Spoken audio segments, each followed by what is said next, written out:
Саламатсыңдар ма балалар?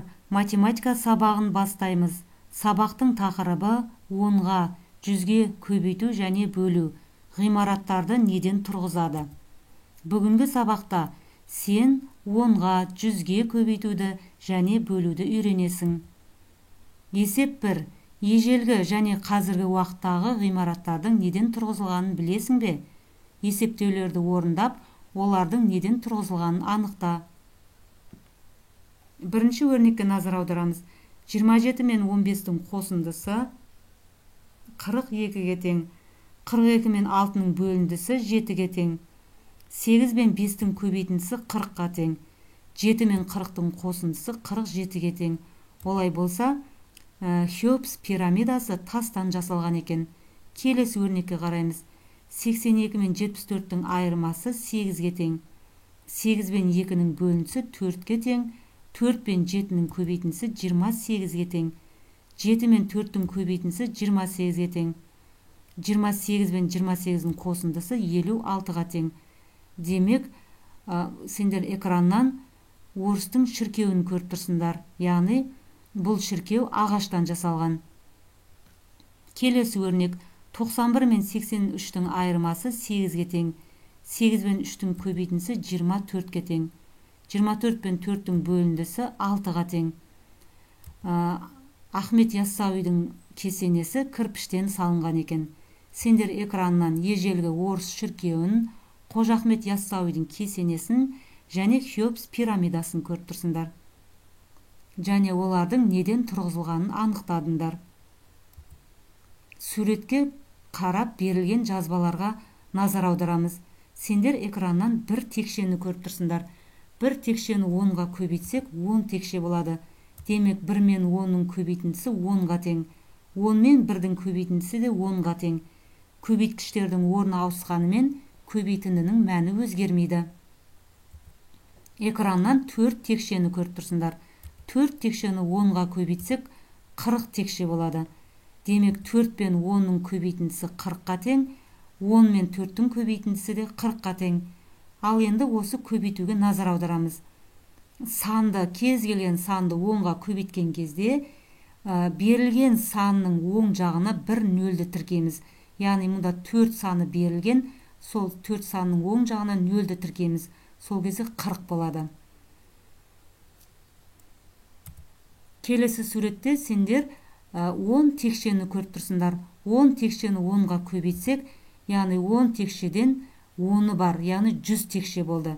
Демек 10 мен 10-ның көбейтіндісі 100-ге тең. Мұнда берілген сан 10 саны, енді осы 10 санның оң жағына нөлді тіркедік, 100 болды. Санды 10-ға бөлгенде ол қалай өзгереді? Мысалы, 10 мен 10-ның бөліндісі 1-ге тең. 40 пен 10-ның бөліндісі 4-ге тең. 100 пен 10-ның бөліндісі 10-ға тең. Ал енді осыған назар аударамыз. 10 мен 10-ды бөлген кезде нөлді қысқартамыз. 10 сандарының нөлін қысқартамыз. Яғни 1 мен 1-ді бөлеміз, нәтижесі 1 болады. Ал 40-ды 10-ға бөлген кезде 40 санындағы нөлді 10 санындағы нөлді қысқартамыз. 4 пен 1-дің бөлінісі 4 болады. 100-ді 10-ға бөлген кезде 100-дің 1 нөлін, 10-ның 1 нөлін қысқартамыз. Яғни 10 мен 1-дің бөлінісі 10-ға тең.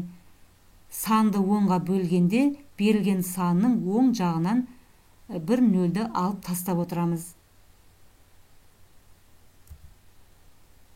Есептеулерге назар аударамыз.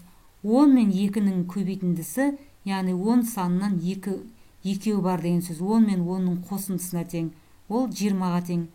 2 мен 10-ның көбейтіндісі 20-ға тең.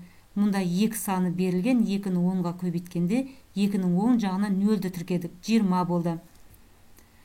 Ал 20-ны 10-ға бөлген кезде біз 20-дағы және 10-дағы 2 нөлді қысқарып тастадық, сол кезде 2 мен 1-дің бөлінісі 2 болды.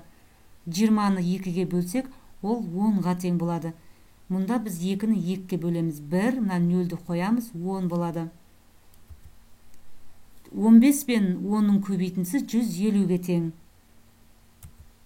10 мен 15-тің көбейтіндісі 150-ге тең. Ал енді 150-ді 10-ға бөліп көрейік. 150-ді 10-ға бөлу үшін біз 150-дің нөлін және 10 санының нөлін қысқартамыз.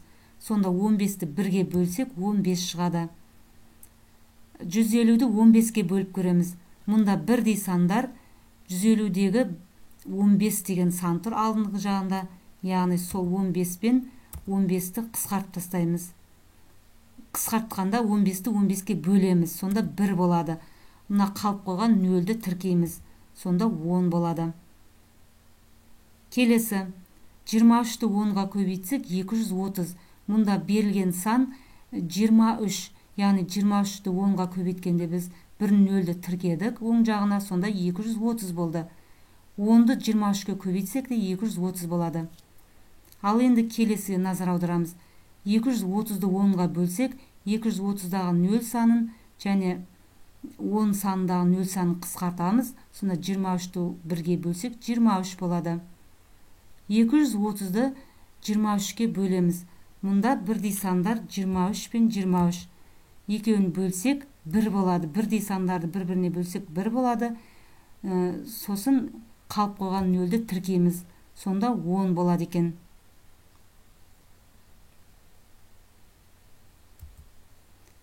Балалар, санды 10-ға көбейткенде берілген санның оң жағына бір 0-ді тіркейміз. Мысалы 5-ке 10-ды көбейтсек 50. Санды 10-ға бөлгенде берілген санның оң жағынан бір 0-ді алып тастаймыз.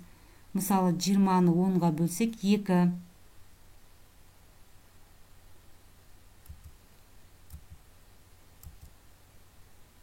Есептеулерді қарастыр. Мысал 3-ке назар аударамыз. Санды 100-ге көбейткенде ол қалай өзгереді? Мысалы 100-ді 3-ке көбейтсек 100 санынан 3-еу бар деген сөз. Яғни 100-ді бір-біріне 3 рет қоссақ 300 болады. 3-ті 100-ге көбейтсек те 300 болады. Көбейткіштердің орын ауысқанымен көбейтінінің мәні өзгермейді. 100-ді 5-ке көбейтсек 500 болады. Ал 5-ті 100-ге көбейтсек те 500 болады екен.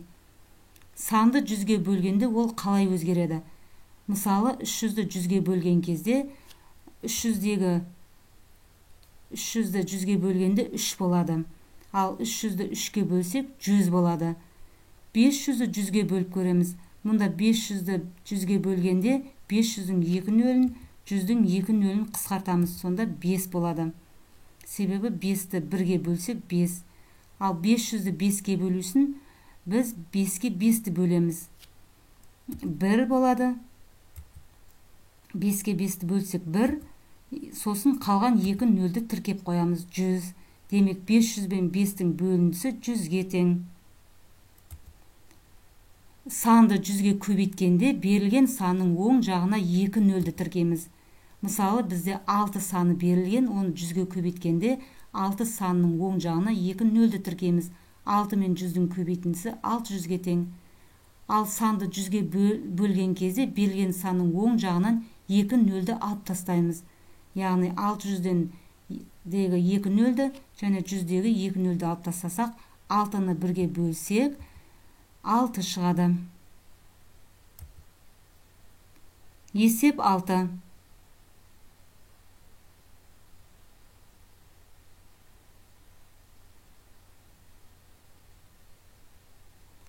Келтек ағаштың ұзындығы 10 см, ал тақтайдың ұзындығы 400 см. Тақтай келтек ағаштан қанша есе ұзын? Шартын құрастырамыз. Келтек ағаш 10 см. Тақтай 400 см. Тақтай ағаштан қанша есе ұзын? Шешуін табамыз. 400-ді 10-ға бөлеміз. 400-ді 10-ға бөлген кезде 0 санын, яғни 400-дің 1 нөлін, 10-ның 1 нөлін қысқартамыз. 40-ты 1-ге бөлеміз, 40 болады. Жауабы 40 см ұзын. Келесі есеп. Келтек ағаштың ұзындығы 10 см, ал тақтайдың ұзындығы 400 см. Тақтайдың ұзындығы келтек ағаштың ұзындығынан қанша сантиметрге артық? Шартын құрастырамыз. Келтек ағаш 10 см, тақтай 400 см. Тақтайдың ұзындығы келтек ағаштың ұзындығынан қанша сантиметр артық? Олай болса, шешуін жазамыз. 400-ден 100-ді азайтамыз, 390. Жауабы тақтай келтек ағаштан 390 сантиметр артық екен. Есеп 7. Балалар демалыс орнынан 10 автобуспен қайтты. Әр автобуста 15 қыз және 23 ұл бар. Демалыс орнынан барлығы неше бала үйлеріне қайтты? Шартын құрастырамыз. Автобустың саны 10. Әр автобуста 15 қыз, 23 ұл отыр. Барлығы қанша бала? Шешуі: 15-ке 23-ті қосып 10-ға көбейтеміз. 15 пен 23-тің көбейтіндісі қосындысы 38-ге тең. 38-ді 10-ға көбейтеміз. 380 болады. Жауабы барлығы 380 бала үйлеріне оралды. Қорапта 4 қызыл және 4 көк моншақ бар. Егер қораптың ішіне қарамай 5-еуін алсақ, онда ең болмағанда оның біреуі қызыл моншақ болуы мүмкін бе? Иә, мүмкін. Мысалы, біз қораптың ішіне қарамай 5-еуін алатын болсақ, 4 көк моншақ, 1 қызыл моншақ болуы мүмкін. Оның әртүрлі нұсқасы бар. Мысалы, 3 көк моншақ, 2 қызыл моншақ болуы да мүмкін. Немесе 4 қызыл моншақ, 1 көк моншақ болуы да мүмкін. Осындай бірнеше нұсқасы бар. Балалар, бүгінгі сабақ сендерге түсінікті деп ойлаймын. Сау болыңдар.